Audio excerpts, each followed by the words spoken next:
ఎవరైతే ఆలకిస్తారో అనుసరిస్తారో, మీరు విన్నారు ఈ మాట, దైవ సందేశాన్ని దేవుని వాక్యాన్ని ఎవరైతే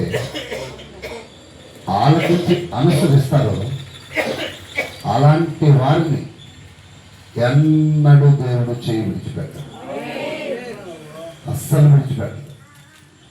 ఇక్కడ జరుగుతుంది, ఇక్కడ ఉన్న మాట ఏంటంటే,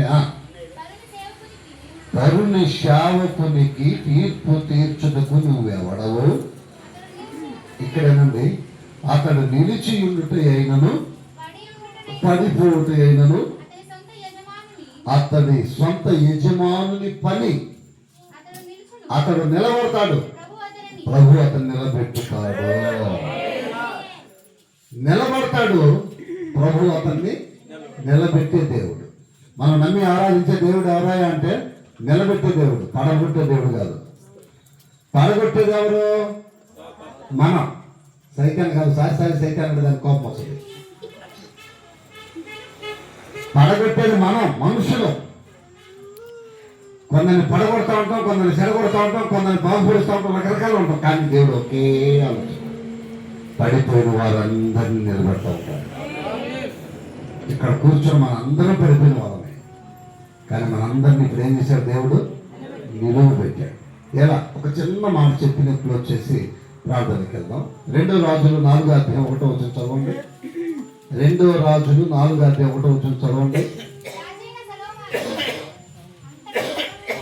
అంతట ప్రవక్తల శిష్యులలో ఒకని భార్య, నీ దాసుడైన నా భర్త లేదా నా పెనిమిటి చనిపోయాను, అతడు యెహోవా యందు భయభక్తులు గలవాడు ఉన్నాడని నీకు తెలిసే ఉన్నది. అక్కడ ఒక్క నిమిషం అక్కడ మన 2వ మాట చదువుతారు. ఇప్పుడు చనిపోయింది ఎవరు?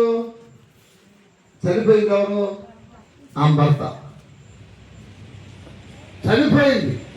ఎంత దుఃఖం ఉంటుంది? దుఃఖం ఉంటుందా ఉండదా? దుఃఖం మామూలు దుఃఖం కాదు, భయంకరమైన దుఃఖం ఉంటుంది భర్త చనిపోతే.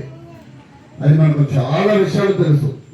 చనిపోయి దుఃఖపడుతూ వేదన పడుతూ ఉన్నప్పుడు ఆమె అంటుంది, వేదన పడి ఉంటున్న సమయంలో పాస్టర్ గారు వచ్చారు వాళ్ళ ఇంటికి. దైవజనుడు వచ్చాడు, ఎలీషా అనేటువంటి దైవజనుడు వస్తే ఆమె ఏమంటుందంటే, అయ్యా నా పెనిమిటి దేవుని యందు భయభక్తులు కలిగిన వాడు నీకు తెలుసు. అతడు చాలా భక్తి కలిగిన వాడు, చాలా భయం కలిగిన వాడు.